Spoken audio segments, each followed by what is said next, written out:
Good afternoon, everyone. Thank you for joining Lewis University's television network. Today is Wednesday, September 29th, 2021. I'm Tony DeNardis. And I'm Daisy Badia. And we begin with our top national and international stories.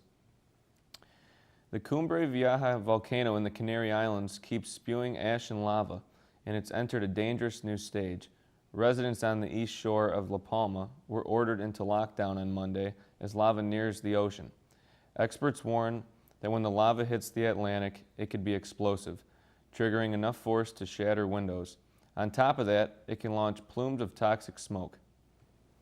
Germany's finance minister says he wants to build a stronger Europe in the wake of a razor-thin election victory. Now he just has to form a government.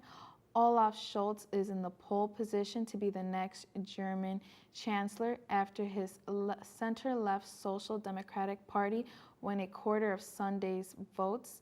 He said his top priority would be a stronger and more Soviet EU, which could work closely with the United States. He'll need to build a coalition to get there, and while talks are underway, it could take months to form a government. At a press conference on Monday, Minister Scholz told the press that he could offer collegiality for the country. On Tuesday, United States General Mark Milley appeared before members of the Senate Armed Services. In addition to being questions about the U.S.'s recent evacuation from Afghanistan, Milley defended his actions during the final days of the Trump administration, which included a phone call to his Chinese counterpart. Milley told lawmakers that right after the November election, he got an order from Trump to pull out all troops by January 15th, right before Biden's inauguration. Now with the Taliban ruling Afghanistan, General Milley was blunt about ISIS and al-Qaeda's ability to use the country to grow and target the U.S. Critics have called for Milley to resign or be tried for treason. Abortion rights activists rally at Ohio State House Tuesday night in protest of pro-abortion ban to set appear before lawmakers. The Ohio State Senate Health Committee will take up Senate Bill 123 on Wednesday, a measure to seek outlaw abortion in Ohio, except when there is serious risk to the mother's health. The bill in conjunctivity on Supreme Court overturning Roe v. Wade, the decision that made abortion legal across the nation. The highest court is set to hear challenge to a Mississippi law binding most abortions after 15 weeks of pregnancy. Its directed challenge to Roe v. Wade, which is successful, could allow Ohio to swiftly ban abortions. Currently, Ohio law allows abortions up to 22 weeks gestation. Coming up next, we have your top local stories. And later we have sports news. Stay with us. Jordan knows he shouldn't eat this entire bowl of nachos, but tonight he's earned that right, because a few hours ago in the middle of happy hour, he recognized a sign. Not from the gods or a bolt of lightning, but from a double heart, a kissy face, and a fourth ha in ha ha ha. That's when Jordan knew he was buzzed. So when it was time to go, he got a ride home instead of driving. Be a legend like Jordan. Recognize your buzzed warning signs and get a ride home. Buzz driving is drunk driving.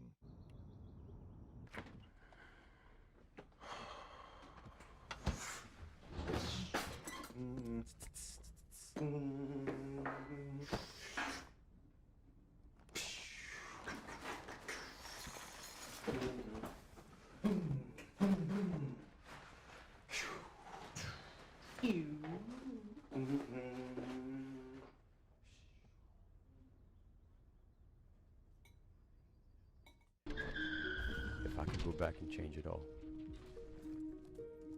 I would. I think I'm gonna miss you the most. I'm sorry. I'm so sorry. I'm so sorry. Maybe it's just the little moments.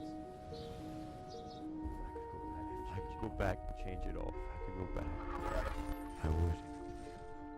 But I can't.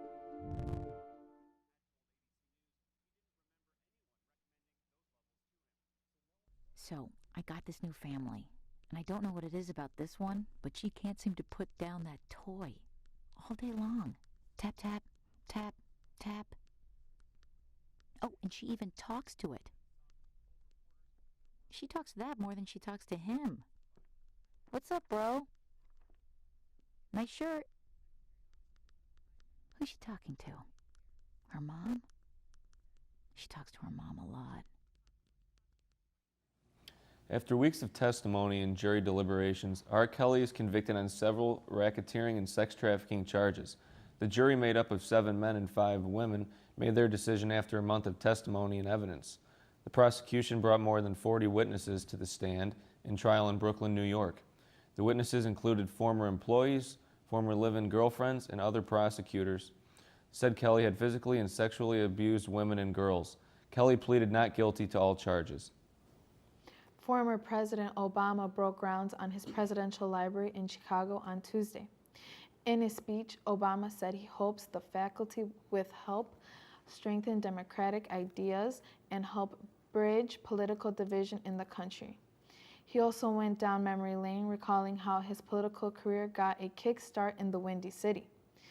The construction has been delayed by lawsuits and local complaints, in concluding legal action by environmentalists who argue public land should not be used for private projects. A federal judge dismissed that lawsuit. A 47-year-old mother died Thursday after her child contracted COVID-19 at school and was told to quarantine. Shanitha Curry's daughter attended a West Side school of only 300. Jensen Elementary School is located in an area where less than half of those ages 12 and older are fully vaccinated. In Romeoville, 57% of 12 to 17-year-olds are vaccinated, compared to 55% in the Chicago area. Jensen had 8 confirmed cases of COVID-19 from September 12th through 25th, and 205 students and staff were identified as close contacts. Curry's sister and other 2 children also contracted the virus, but have recovered. The Chicago Department of Health is investigating the incident. The CDC announced that 279 people in 29 states have been infected with salmonella from an unknown food source. These infected have resulted in 18 hospitalizations. The CDC says this outbreak is rapidly growing. State and local officials have narrowed the food down to condiments containing cilantro and lime from restaurants the infected ate at. The CDC believes the number of infections is much higher. Chicago tombstone maker Hosea Knox died at 82 due to an intestinal infection. Knox was the owner of Elmo's Tombstone Service for 33 years on the south side of Chicago. Reverend Moses Williams said that Knox helped many in the black community in their moment of need. Knox suffered from polio in his younger days, but continued to work hard and not let it bother him. Knox even pondered making his own stone for his death. When we return, we have your day's top sports news. Stay with us.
Spinning the wheels. Michael, maybe he likes spinning the wheels.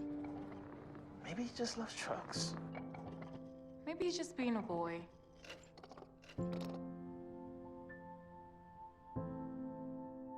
Preoccupation with objects is one early sign of autism.